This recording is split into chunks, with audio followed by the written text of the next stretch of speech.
There is a voice in your yard that outlived the bird who made it. Every morning your cardinal sings the same sequence, the same phrases, from the same branch. Most people assume it is just what cardinals do, an instinct, wired in from birth. It is not.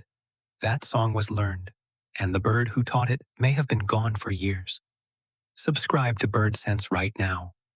This is exactly the kind of thing we uncover every week, and where your cardinal's song actually came from, and what it means that he is still singing it. That is what changes everything. To understand what he is actually doing, you have to understand that songbirds are not born knowing their songs. Unlike alarm calls that come preloaded, the full territorial song of a male cardinal is learned, acquired during a specific developmental window in his first year by listening to and copying adult males around him. He listens, builds an internal template, and practices in low-volume runs called subsong until the phrases lock in. Once they lock in, they are his, fixed, stable, and resistant to change for the rest of his life.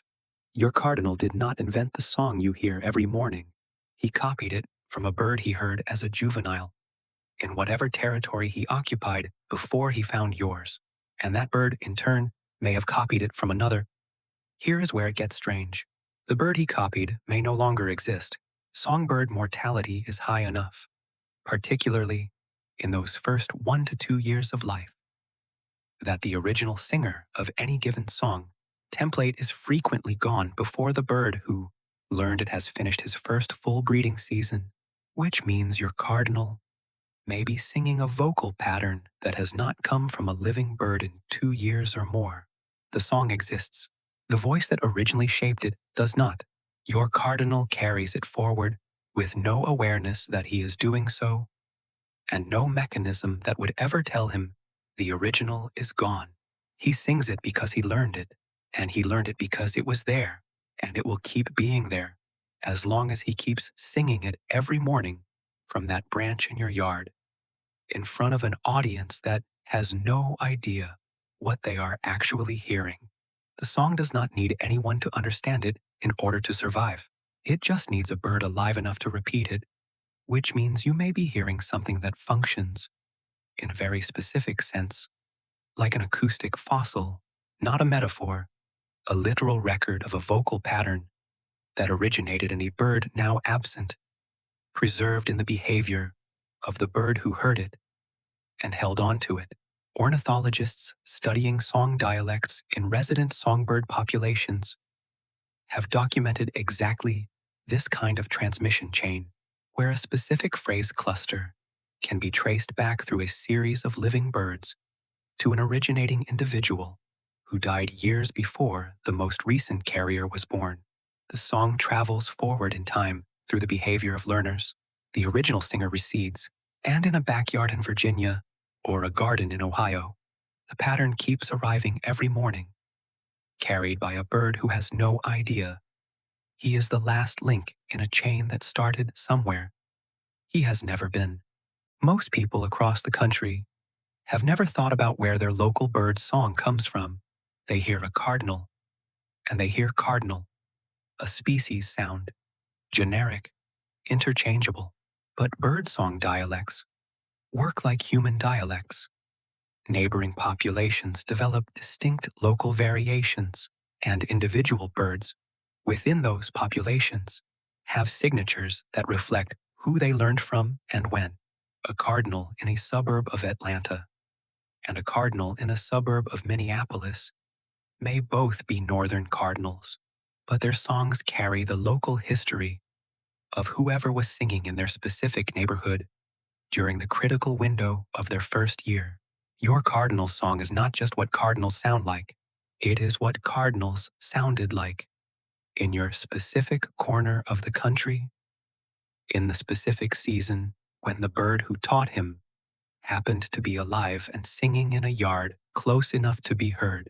That detail, the proximity, the timing, the accident of who was there when your cardinal was listening, is the entire reason his song sounds the way it does. But researchers found something they did not expect. when they tracked song learning across multiple generations of individually marked birds in long-term field studies. The transmission is not perfect, it is slightly lossy. Each learner reproduces the template with minor deviations, small errors or embellishments that compound over successive transmissions, which means a song that has passed through 3 or 4 learning events is measurably different from the original in ways that accumulate slowly and are invisible to a casual listener, but detectable by careful acoustic analysis. Your Cardinal song is not an exact copy of what the original singer produced. It is a version, the latest version of a pattern that has been drifting slightly since it was first sung by whoever started it, in whatever yard or woodlot that bird occupied in a season your Cardinal was not alive to remember, which means the song, arriving in your yard every morning, is carrying more history than it appears to. It contains, in its specific phrasing and timing and frequency pattern, traces of every learning event that produced it, including the original, including the deviations, including whatever the bird in your yard added when he made it his own. A behavioral record compressed into a few seconds of sound, repeated hundreds of times across a season by a bird who has no awareness that he is a living archive. He is just singing. He has always been singing. That is what the song is for, and that is what it has always been for. In every yard and woodlot where a version of it has existed before it arrived in yours. Here is where it gets even stranger. If your Cardinal successfully breeds in your yard this season and a male offspring survives and stays within earshot of his father's territory, that offspring may learn this same song, this specific version, with all its accumulated history, and carry it forward into another generation, which means the voice you hear every morning in your yard is not just the present. It is a thread that started somewhere in the past and may extend into a future neither you nor your Cardinal will be there to see. The originating bird is gone. The current carrier is alive in your yard right now, singing from the same branch, on the same schedule, into the same morning air, and somewhere downstream, in a season that has not arrived yet, there may be another bird who learns what he hears and carries it forward the same way. One more link in a chain that nobody started on purpose, but that keeps moving forward anyway, one spring morning at a time, which means the next time your Cardinal opens his beak from that branch and sends the same phrase into the same morning air, you are not just hearing a bird, you are hearing the current position of something that has been moving through time since before your Cardinal existed, a pattern that survived the death of its originator, that traveled through at least one learning event to reach him, and that will keep traveling as long as there is a bird alive to carry it. Most people in backyards from Tennessee to Oregon hear that song and let it be background. You are now one of the few who knows what it actually is. A voice that refused to stop. Long after the throat that first shaped it went quiet, it will be there again tomorrow morning. It has been there every morning, and the bird singing it has never once wondered why.